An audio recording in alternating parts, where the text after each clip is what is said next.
లేవియకాండము 17వ అధ్యాయము 8వ వచనం నుండి ఇశ్రాయేలు కుటుంబములలో గాని మీలో నివసించు పరదేశులలో గాని ఒకడు దహనబలినైనను వేరొక ఏ బలినైనను యెహోవాకు అర్పింప నిర్దేశములు గలవాడై ప్రత్యక్షపు గుడారం యొక్క ద్వారం వద్దకు తీసుకుని రానియడలా ఆ మనుషుడు జనులలో నుండి కొట్టివేయబడును. ఇశ్రాయేలు కుటుంబంలో గాని అంటే ఎవరు? దేవుని ప్రజలలో గాని, మీలో నివసించు పరదేశుల్లో గాని అనగా ఎవరు? విశ్వసించిన వాళ్ళు గాని అర్పణ లేని వారుగా ఉండకూడదంట. అర్పణ లేని వారుగా ఉన్నారు అని అంటే వాళ్ళని కొట్టివేయబడతారంట. ఈరోజు మందిరాలకు వచ్చేటువంటి విశ్వాసులు అందరూ కూడా, క్రైస్తవులందరూ కూడా గ్రహించుకోవాల్సిన విషయం ఏంటిదంటే, నువ్వు ప్రత్యక్ష గుడారం యొద్దకు వచ్చినప్పుడు, దేవుని సన్నిధికి వచ్చినప్పుడు నీ దగ్గర ఆ అర్పణ ఉందా లేదా? ఒకవేళ నీ దగ్గర అర్పణ లేకపోతే నీవు ఆ గ్రంథములో నుండి తీసివేయబడతావు అని వాక్యం. అలాగైతే దేవుని లెక్కల్లో ఎవరు ఉంటారంటే ఆరాధికులే దేవుని లెక్కలో ఉంటారు. ఆరాధికులే దేవుని లెక్కలో ఉంటారు. ఆరాధించలేని వాళ్ళు, అర్పించుకోలేని వాళ్ళు, దేవునికి చెందని వాళ్ళు దేవుని లెక్కల్లో ఉండరు. నేను ఇంగ్లీష్ బైబుల్లోకి వెళ్ళి చూసినప్పుడు లెవిటిక్స్ లో మనం 17వ అధ్యాయానికి 11వ వచనం నుండి ఇలా చూస్తాం. For the life of the flesh is the blood and I have given to you upon the altar to make atonement for your souls. ఇదే భాగాన్ని మనము తెలుగులో చూస్తే 11వ వచనం చూస్తే రక్తము దేహమునకు ప్రాణము అని చెప్పన్నాడు. మన పలుకుకి, మన కదలికలకి, మొత్తం అంతా ప్రాణానికంతా ఆధారం ఏంటిదంట? రక్తము. నీ దేహమునకు ప్రాణం ఏంటిది? నీ రక్తం. అయితే ఈ రక్తము తనలో ఉన్న ప్రాణాన్ని బట్టి కింద మనం చూసినప్పుడు ప్రాయశ్చిత్తము చేస్తుంది అని చెప్పన్నాడు. పాపం వల్ల వచ్చే జీతం ఏంటిది? మరణం. పాపం ఏం చేస్తుంది? మనిషిని చంపుతుంది. అంతేనా? చంపుతుంది. జాగ్రత్తగా వినండి, కొన్ని విషయాలు నేను చెప్తాను. పాపము మనిషిని చంపుతుంది. ఎక్కడెక్కడ చావు వస్తుంది? తలంపుల్లో చావు. అసలు ఎలాంటి మనసాక్షి లేనటువంటి చచ్చినోడు అంటారు. అంటే వాడి తలంపుల్లో అంతా వాడు చచ్చిన చేష్టలు చేస్తున్నాడు. తలంపుల్లో చావు, మనస్సులో చావు. శరీరానుసారమైన మనసు మృతం అని చెప్పింది రాయబడింది రోమీలకు రాసిన పత్రికలు.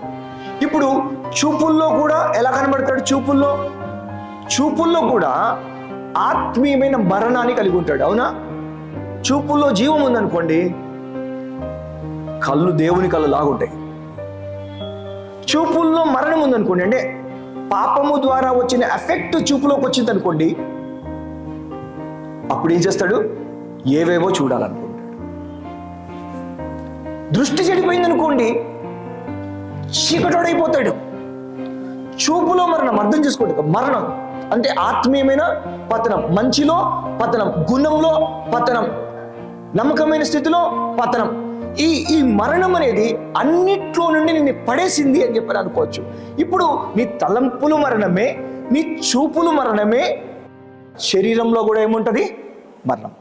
రోమపత్రిక 7వ అధ్యాయంలో చూసినప్పుడు ఈ శరీరములో ఒక మరణ నియమం అనేది ఉందని చెప్పి మనం గమనిస్తాం. తెలుసు, శరీరంలో కూడా మరణమే. అప్పుడు నీకు చూపుల్లో ఏం కావాలి? ఆత్మీయమైన జీవం కావాలా? చూపుల్లో ఆత్మీయమైన జీవం కావాలా? తలంపుల్లో ఆత్మీయమైన జీవం కావాలా? హృదయంలో ఆత్మీయమైన జీవం కావాలా? శరీరంలో ఆత్మీయమైన జీవం కావాలంటే ఆత్మీయమైన జీవం ఉందనుకోండి, పరిశుద్ధమైన శరీరంగా ఉంటుంది. మీరు ఇది ఎక్కడ చూసారంటే హెబ్రీలకు రాసిన పత్రికలో 10వ అధ్యాయంలో కడగబడిన శరీరములు గల వారై అని ఉంటుంది. కడగబడిన శరీరము గల అంటే నీ అవయవాలన్నీ కూడా అవి దేవుని వాక్యం చేత పరిశుద్ధపరచబడినప్పుడు కళ్ళు సరిగ్గా చూస్తాయి. మెదడు సరిగ్గా సరైన దానికి మెదడు యూజ్ అవుతుంది. కడగబడినప్పుడు ప్రతిదీ కూడా యోగ్యంగా ఉంటుంది. నీలో ఎక్కడెక్కడైతే చచ్చిపోయావో, ఎక్కడెక్కడ దేవుని విషయంలో లేకుండా పోయావో అక్కడక్కడంతా కూడా ప్రాణం ఎట్లొస్తుందంటే రక్తాన్ని బట్టే వస్తుంది. నీలోనికి జీవము తీసుకొచ్చేది రక్తమే. Hallelujah. For the life of the flesh is the blood అన్నాడు. అంటే దేహమునకు ప్రాణము ఏంటంట? రక్తం అన్నాడు. 11వ వచనంలో and I have given it to you upon the altar to make an atonement for your souls అన్నాడు. అంటే ఈ రక్తము ద్వారా మీ ఆత్మలకు విమోచన కలగాల, ప్రాయశ్చిత్తం కలగాల. హల్లెలూయా. మీ ఆత్మలు నశించిపోకుండా మీ ఆత్మలోకి జీవం ఎట్లొస్తుందంటే, మీ ఆత్మలోకి సజీవులైన దేవుని పిల్లలుగా సజీవులుగా ఉండి సజీవులే నిన్ని స్తుతిస్తారన్నాడు కదా. ఆ సజీవత్వం ఎట్లొస్తుందంటే, ఇదిగో నేనిచ్చిన రక్తమే మీకు జీవోదశ అని చెప్పాడు. అంటేటప్పుడు ప్రతి ఆరాధకుడు యేసయ్య శిలువ రక్తం దగ్గరికి రావాలా. Praise the lord. అవునా? ప్రతి ఆరాధకుడు ప్రత్యక్ష గుడారం దగ్గరికి వచ్చినప్పుడు, అంటే దేవుని సన్నిధికి వచ్చినప్పుడు, దేవుని సమీపించినప్పుడు నీవు యేసయ్య రక్తము నువ్వు కలిగి ఉండాల. ప్రతి ఆరాధకుడు ఆరాధనలో ఆయన సన్నిధిలో ఏం వెతకాలా? బలాన్ని వెతుక్కోవాలా. Praise the lord. జీవాన్ని ఎత్తుక్కోవాలా. అవునా? పరిశుద్ధతను ఎత్తుకోవాలా. దేవా నా దేవుడవు నీవే, వేకువని వెదకెదను నీ బలమును ప్రభావమును చూడా. నేనెంతో ఆశతో ఉన్నాను దేవా, నా దేవుడవు నీవే, వేకువని నిన్ను వెదకెదను నీరు లేని దేశమందు తృష్ణగున్నది నా ప్రాణం. నీరు లేని దేశమందు దప్పికొన్నది నా ప్రాణం. నీ మీద ఆశ చేత సొమ్మసిల్లెను నా శరీరం. దేవా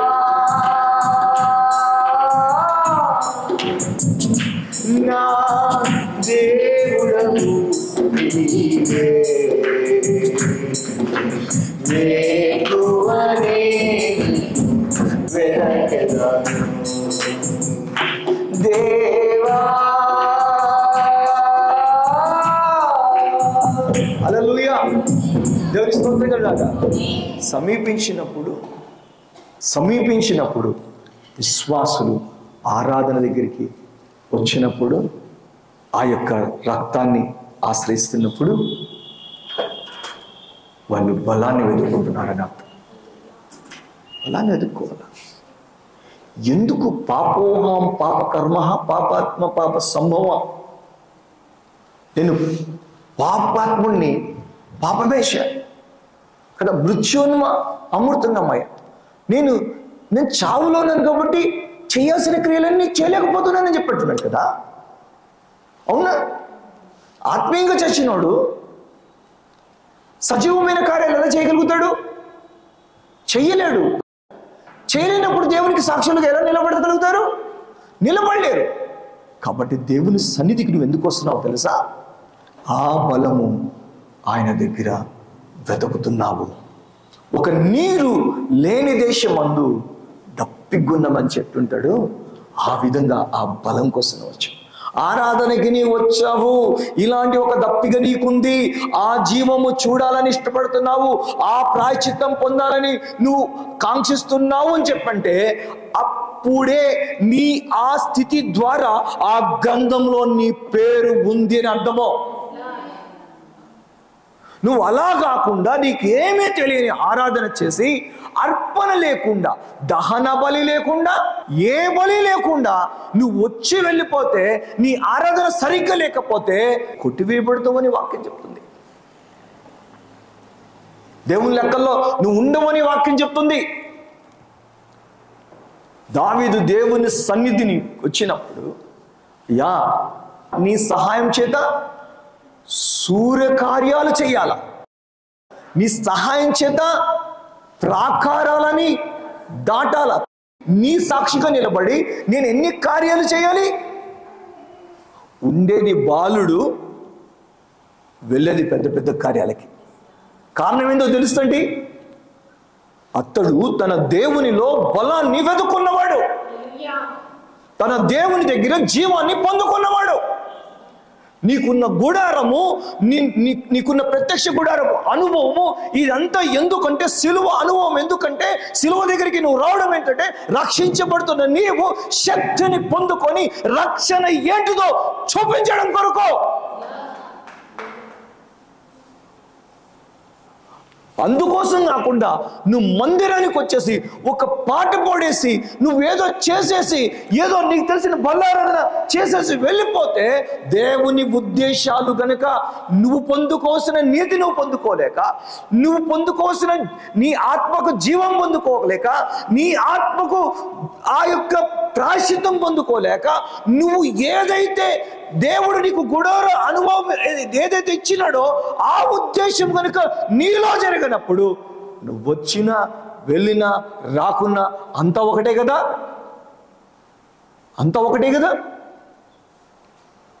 ఖచ్చితమైన ఆరాధకుడు తన ఆత్మ కొరకు రక్తాభిషేకాన్ని పొందుకుంటాడు. ఆ రక్తమే వాళ్ళని విమోచిస్తుంది. ఆరాధన తర్వాత పట్టబడిన మనిషి నీకు కనపడడు.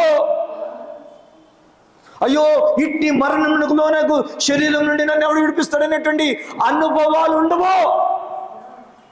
ఎందుకంటే ఆ రక్తము ద్వారా విమోచించబడతాడు కనుక, ఆ రక్తం ద్వారా కొనబడతాడు. ప్రియులారా, ఆ విలువైన అమూల్యమైన రక్తము ద్వారా నీ అడ్రస్ మారిపోతుంది. నీ బలిపీఠం దగ్గర, నీ ప్రత్యక్ష గుడారం దగ్గర నీ రక్తాన్ని ఆపాదిస్తూ బలిపీఠం మీద పోయబడుతున్నట్టు ఆ రక్తము ద్వారా జీవమును పొందుకుంటూ యేసులో ఉన్న ప్రాణము హరించుకొని పోతూ, నాలోనికి ఆ ప్రాణం వచ్చిందే, ఈ గొప్ప కార్యము జరిగిందే. మీరు మీకా గ్రంథంకి వెళ్ళి చూస్తే అదే చూస్తారు. ఆయన ఇచ్చినటువంటి ఆ ప్రాయశ్చిత్తం కొరకు ఏమి ఇవ్వగలను అని చెప్పని పాడుతున్నాడు. ఆరాధన దగ్గర నువ్వు ప్రాయశ్చిత్తం పొందుతావు, ఒక గొప్ప రక్షణ అనేటువంటిది చూస్తావు. నువ్వు వచ్చినట్టుగా నువ్వు తిరిగి వెళ్ళవు. ఇమ్మానుయేల్ ఆమోస్ ఆయన లూసిఫర్కి ఒక ఏజెంట్గా పనిచేసాడు. ఇతను ఆల్రెడీ వెళ్ళి ఆ సాతాన్ దగ్గర సభ్యత్వం తీసుకున్నాడు, ఆ సంఘంలో సభ్యత్వం తీసుకున్నాడు. ఆ యొక్క లోతైనటువంటి సాతాని కార్యాలు చూడడానికి దానికి కావాల్సింది జరిగిపోయింది. ఈయన ఆల్మోస్ట్గా ఒక నడిచేటువంటి ఒక ఆత్మలాగా దేహంగా కనపడతాడు. ఆత్మ మనిషి. ఈ మనిషి ఒకరోజు ఒక చర్చికి వచ్చాడంట. ఆ చర్చికి వచ్చినప్పుడు ఆ చర్చిలో అతను ఏం కావాలి, ఒక సభ్యుడు కావాలి. ఇదంతా ఏంటిదంటే, ఆ యొక్క ఇతను ఏ సంఘానికి వెళ్తాడో ఆ సంఘం ఇతన్ని నియమించిందనమాట. పలానా ఒక సంఘానికి వెళ్ళి ఆ సంఘంలో నువ్వు చేయాల్సిన పనులు ఇవి, నీతో పాటు 3 ఆత్మలు వస్తాయి, సముద్రంలో నుంచి మీరు వెళ్తారు, అక్కడికి వెళ్ళండి, అక్కడికి వెళ్ళి అక్కడ మీరు ఆ సంఘమునికి వెళ్ళాలి, మీరు ఆ సంఘంలో ఒక సభ్యులాగా ఉండాలి. ఇప్పుడు ఇమ్మానుయేల్ ఆ యొక్క ఆర్డర్స్ తీసుకున్నాడు, ఆ సంఘానికి వచ్చినాడు. సంఘానికి వచ్చిన తర్వాత ఆ సంఘంలో సభ్యత్వం అంత ఈజీగా దొరకదు కదా. కాబట్టి ఇప్పుడు ఇతను బాప్టిజం తీసుకున్నాడు. ఇవన్నీ కూడా కార్యక్రమాలు అన్నీ ఉంటాయి, కానీ సంఘంలో ఒక సభ్యుడిగా ఉండలేడు కదా. అయితే ఆ సంఘంలో ఎందుకు ఉండాలనుకున్నాడు, ఒక ప్రణాళికతో వచ్చాడు. ఇమ్మానుయేల్ ఆమోస్ గారు ఒక ప్రణాళికతో వచ్చాడు. ఆ సంఘంలోకి వచ్చిన తర్వాత ఇప్పుడు ఏం చేయాలంటే, ఎందుకు వస్తారంట, సంఘంలో గందరగోళం కలగడానికి వస్తారు. సంఘంలో గందరగోళం అంటే చర్చిలో గందరగోళం, ఆ ఫోన్లు వస్తాయి, ఆ వాట్సాప్లు చూస్తుంటారు, ఇవన్నీ జరుగుతాయి. అట్లా గందరగోళం ఎందుకంటే సాతాను శక్తులు ఎక్కడ నుంచో వాళ్ళు చేసిన ప్రయోగాల ద్వారా మందిరాలలోకి ఆ శక్తులు వస్తాయి. నిజం. అది మార్చి వార్తలో మందిరంలో దెయ్యం ఉన్నట్టుగా మనం గమనిస్తాం. యేసు ప్రభు వచ్చినప్పుడే ఆ దెయ్యం ఉందంటే ఆలోచన చేయండి. ఉండదా? సంఘంలో నీవు ఈ యొక్క ప్రాయశ్చిత్తము, ఈ జీవము, ఈ నీతి పొందుకోకుండా, దేవుని చేత అంగీకరించబడిన స్థితిలోనికి రాకుండా ఈ శక్తులు నీ వరకు వస్తున్నాయి. ఇప్పుడు మొదటిది గందరగోళం కలిగించడానికి వస్తాయంట, రెండోదికి చూస్తే నిద్రపోవడానికి, నిద్ర కలిగించడానికి వస్తాయంట. ఇప్పుడు చూడండి, ఇతని ఈ సంఘంలో నిలదొక్కుకోవాలంటే ఇప్పుడు ఈ సంఘానికి కొద్దిగా లోనై ఇతను కొన్ని విషయాలు అంగీకరించాలా. ఈయన ఆరాధనకి వెళ్ళినప్పుడు అక్కడ కొంతమంది నిలబడి పాటలు పాడుతున్నారంట. ఆ పాటలు పాడుతున్నప్పుడు ఈయనతో పాటు వచ్చిన ముగ్గురు కూడా నవ్వుకుంటూ ఉన్నారంట. ఎందుకు నవ్వుతున్నారో తెలుసా అండి? ఆ పాటలు పాడే వాళ్ళలో 3వ వంతు పాపపు జీవితాలు జీవించేటువంటి వాళ్ళంట. 3వ వంతు పాపపు జీవితాలు జీవించేటువంటి వాళ్ళు. అందుకని ఈ సమయమంతా వృధా. యేసు రక్తం, యేసు రక్తం అని వాడుతున్నారు. అక్కడంతా కోరసుతో యేసు రక్తం అంటున్నారు. చూడడానికి చాలా బాగుంది, నటన అదిరిపోయింది, ఆస్కార్ అవార్డు ఇచ్చేస్తారు. కానీ తీర చూస్తే వాళ్ళ జీవితాల్లో లోతుగా చూస్తే, సాతాను సమూహం చూస్తే అందరూ మనోళ్ళరా, ఏం పర్లేదని చెప్పనుకున్నారు.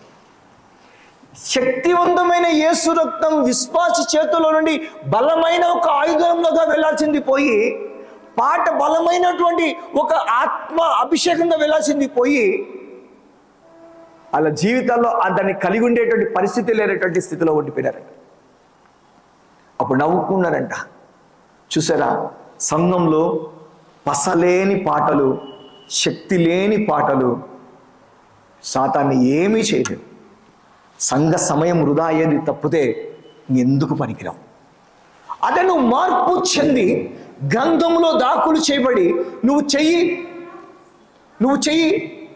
ఆ విధానం వేరు ఉండేది. ఇంత ఆ పిల్లోడు ఏమంటాడంటే, ఆ పిల్లోడు ఇదిగో దేవుడు ఇజ్రాయెల్లో ఉన్నాడని నిరూపిస్తాడని చెప్పాడంటాడు. ఇజ్రాయెల్లో ఉన్నాడని నిరూపిస్తాడు. ఎలా ఉంటాడు? కారణం ఏంటో తెలుసా? ఈయన ఆరాధనకి పోయినప్పుడు ఈయన ఆరాధనలో నిద్రపోతడం లేదు, అలాంటి బలహీనత లేదు ఇతనికి. ఈయన ఆరాధన పోయినప్పుడు ఏదో ఆయనకు తెలిసిన మూఢభక్తి కలిగి లేడు. ఈయన ఆరాధనకి వెళ్తే ఈయనేం కోరుకుంటాడు తెలుసా? దేవుని బలమును కోరుకుంటాడు.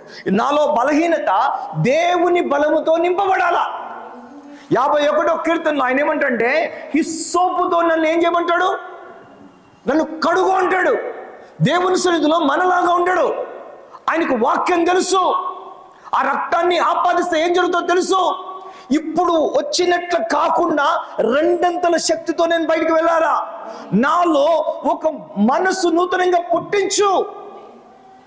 నాలో విరిగి నలిగిన బలి నీకు ఇష్టమైంది. ఇదిగో నన్ను నేను అర్పించుకుంటున్నా, కన్నీటితో నీ దగ్గరికి వస్తున్నా, నీ రక్తాన్ని ఆపాదిస్తున్నా.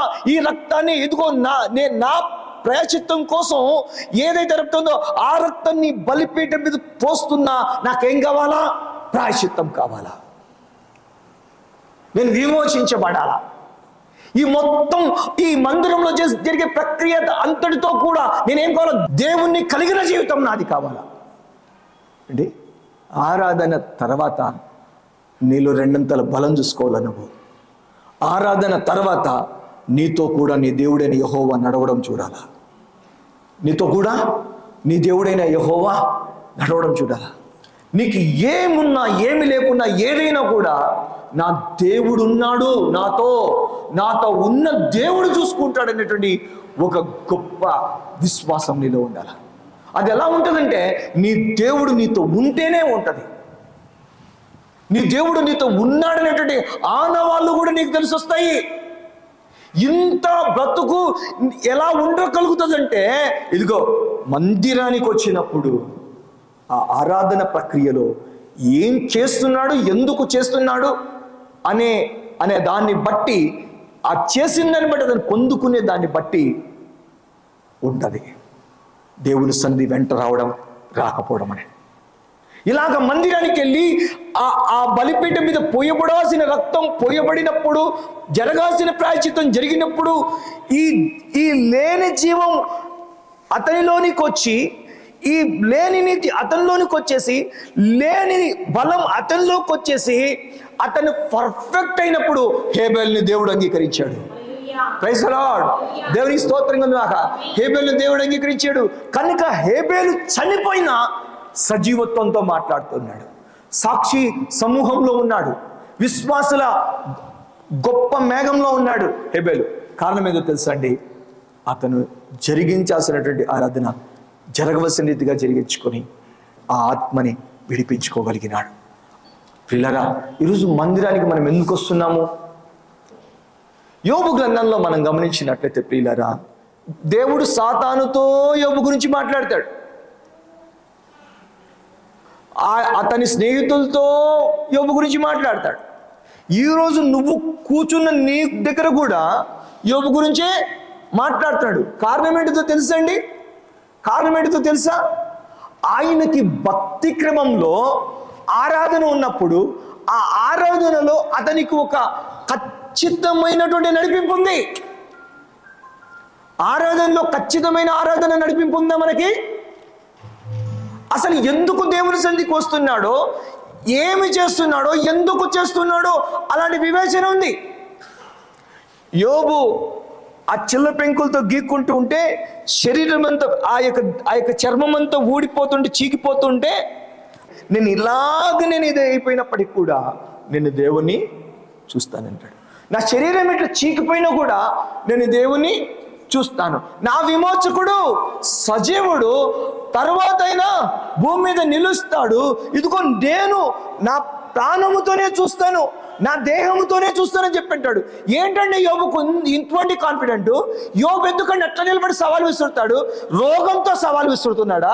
అవునండి, రోగంతో సవాల్ విసురుతున్నాడు. దరిద్రంతో సవాల్ విసురుతున్నాడా? అవునండి, సవాల్ విసురుతున్నాడు. మరణానికి సవాల్ విసురుతున్నాడు. నాకేం కాదు, నేనేమై పోను. ఏమండి యోబు, ఎందుకు ఇట్లా, ఎందుకు ఈ విధంగా ఎలా చేయగలుగుతావు అని చెప్పంటే, ఈయన ఒక అలవాటు ఉంది. ఏంటంటే ఈయనకి ఒక మంచి ఆరాధకుడిగా గుర్తింపు ఉంది. మొదటి అధ్యాయం చూసినప్పుడు పిల్లలంతా కలుసుకొని, పిల్లలంతా ఆ డబ్బు వల్ల, ఆ సంతోషం వల్ల, ఆ యొక్క సుఖం వల్ల వాళ్ళు కలుసుకొని సంతోషించినప్పుడు అందరిని పిలుస్తాడు. అందరిని పిలిచి, ఇదిగో ఈ బిడ్డ మీద ఏ దోషము నిలబడకూడదు, ఈ బిడ్డ మీద ఏ పాపం నిలబడకూడదు. ఎందుకు? పాపం నిలబడితే ఏమైంది? పాపమే శాపగ్రస్తుని చేస్తుంది. ద్వితీయోపదేశ కాండం చూసినప్పుడు ఒక మనిషి శాపాలు ఎట్లా అనిపిస్తాడంటే, శాపగ్రహిగా ఎలా ఉంటాడంటే పాపం వల్ల ఉంటాడు. ఉండాల్సిన రీతిలో ఉండనప్పుడు శాపగ్రస్తుడిగా ఉంటాడని ద్వితీయోపదేశ కాండం చెప్తుంది. పాపాలే శాపగ్రస్తులుగా మారుస్తాయి. శాపాలు మనిషి లేకుండా పోవడానికి కారణమవుతాయి. కనుక యోబు ఒక ఆరాధకుడికి ఎందుకున్నట్టు తెలుసండి? వాళ్ళ జీవితంలో వాళ్ళు అనుభవించబోయేటువంటి శాపం లేకుండా, ఆ దరిద్రం లేకుండా, వాళ్ళ జీవితంలో ఎప్పుడు ఎక్కడికక్కడ జరగాల్సినవన్నీ ఖచ్చితంగా జరిగే విధంగా ఆ బలిపీఠం దగ్గర ఆ రక్తం ద్వారా వాళ్ళ విడుదలకి తీసుకురావాలని ప్రయత్నం చేసేటటువంటి వాడు కదండి. హల్లెలూయా. లోకం ద్వారా వచ్చే పాపమునికి ఒక సవాలు ఆరాధన ద్వారా యోబు చేస్తున్నాడు. యోబు విసురుతున్నాడు. చూసారా? ప్రతి బిడ్డ కోసం బలి అర్పిస్తాడండి. ఏ బిడ్డ దీవించబడాలన్నా ఆరాధననే అతనికి ఆధారం. ఏది ఎవరు పొందుకోవాలన్నా ఆరాధనే అతను. ప్రతి దానికి దేవుని వాక్యం చక్కగా నెరవేర్చినటువంటి వాడిగా యోబు కనబడతాడు. కాబట్టే పోయిన ఆశీర్వాదం పరిగెత్తుకుంటూ రెండంతలుగా వచ్చింది. దరిద్రం నిలబడిందా? అనారోగ్యం నిలబడిందా? నిలబడలేదు. కారణం ఏంటిదండి? కారణం ఏంటిది? ఆయనకి ఏ ఆరాధన క్రమం దేవుడు ఎందుకు ఇచ్చాడు? దాంట్లో పర్ఫెక్ట్గా ఉన్నాడు. కాబట్టి యోబు రెండంతలుగా దీవించబడి, యోబు ప్రార్థనలకు అంత బలం ఉంది, యోబు ఆరాధనకు అంత బలం ఉంది. అతడు తన స్నేహితుల కోసం ప్రాయశ్చిత్తం చేయగలిగినాడు. నీ ఆరాధనలో నీ స్నేహితులకు ప్రాయశ్చిత్తం ఉంది, నీ బంధువులకి ప్రాయశ్చిత్తం ఉంది, నీ ఆరాధనలో నీ బిడ్డలకి విమోచన ఉంది. ఇట్లనే యాకోబు బలి ద్వారా బిడ్డలందరినీ కూడా పరిశుద్ధపరచుకోగలిగినాడు. ఎందుకు వస్తాడు ఆ ఆరాధనకి? ఒక్క హెబెలు ఒక్క ఆరాధన ద్వారా ఆ జనాలనంతటినీ కూడా దేవుని సంఖ్యలో చేర్చుకోగలిగినాడు. ఎవరైనా చూడండి, ఆ హెబెలు వరుసలో వచ్చిన ఎవరైనా చూడండి దాకులు చెప్పినటువంటి వారిగా ఉంటారు. కారణం ఏంటిది చెప్పండి? కారణం ఏంటిది? అతని ఆరాధన జీవితం మాట్లాడు. నువ్వు మందిరానికి వస్తే తెలియకుండా వచ్చినట్టుగా రాకూడదు. మందిరానికి వచ్చి ఆరాధనకు వస్తే యేసయ్య శిలువ రక్తం పొందుకోకుండా, ఆ రక్తం అర్పించకుండా, ఆ రక్తపు యొక్క అర్పణలో ఆ యొక్క ఉన్నతమైనటువంటి ఆ యొక్క కార్యాలు పొందకుండా నువ్వు వెళ్ళకూడదు. బలిపీఠం దగ్గర ఇంతగా నువ్వు దేవుని దృష్టికి ఆకర్షణగా ఉంటున్నావు. పాపం చేసిన వాడికి పాప పరిహార్థ బలి, అపరాధం చేసిన వాడికి అపరాధ పరిహార్థ బలి. ఏదైనా చేస్తే దాని నుంచి విడుదల పొందడానికి ఆ విడుదల కొరకు ఆ బలిని అర్పించాలా. యోబు పర్ఫెక్ట్గా ఉన్నాడని దేవుని వాక్యం చెప్తుంది కదా. కానీ ఎందుకండి ఆ బలిపీఠం దగ్గర పొయ్యిబడుతున్నటువంటి ఆ రక్తం దగ్గర ఒక త్యాగం ఉంది. ఒక త్యాగం దగ్గర కొన్ని జీవితాలు వెలిగింపబడడం ఉంది. నీ జీవితంలో ఆ సమర్పణ దగ్గర ఎన్నో జీవితాలు వెలిగింపబడడం ఉంది. నీ ఆరాధనకు ఎన్నో జీవితాలు వెలిగింపబడకపోతే నీ ఆరాధన లెక్కలో ఉన్న ఆరాధన కాదు. కనుక ప్రియులారా, దేవుని సన్నిధికి వచ్చినప్పుడు ఏ పాట పాడినా, నువ్వు ఏం చేసినా, ఎంత ఆరాధించినా అది ఎలా ఉండాలంటే ఆ పొయ్యబడుతున్నటువంటి ఆ రక్తం బలిపీఠాన్ని అడుగున వెళ్తున్నట్టుగా ఉండాలి. ఆ ఈ సిలువలో ఆయన చేసి ముగించిన ప్రతిదాన్ని స్వతంత్రించుకునే విధంగా ఉండాలా. అలా నీ జీవితంలో నువ్వు అలా చేయగలిగినప్పుడు, అలాగ దాన్ని ఆపాదించుకోగలిగినప్పుడు, విశ్వాసం ద్వారా దాన్ని స్వతంత్రించుకున్నప్పుడు నీ ఆత్మకు జీవం కలుగుతుంది, నీకు నీతి కలుగుతుంది, సజీవుడు అవుతావు, పరిశుద్ధతను సంపూర్తి చేసుకుంటూ పరిపూర్ణత వైపు వెళ్ళేటువంటి బలమైన దేవుని బిడ్డలాగా ఉంటావు. అలా కాకుండా తెలియబడిన ఆరాధన చేస్తే, ఏదో చేసేస్తే నీ జీవితంలో నువ్వేమీ పొందుకోలేవు. కనుక ప్రియమైన దేవ జనాంగమా, మందిరంలో దేవుని సన్నిధిలో ఆరాధన రోజున నువ్వు ఎలా ఉన్నావు? మోకరించి ఒక్క నిమిషం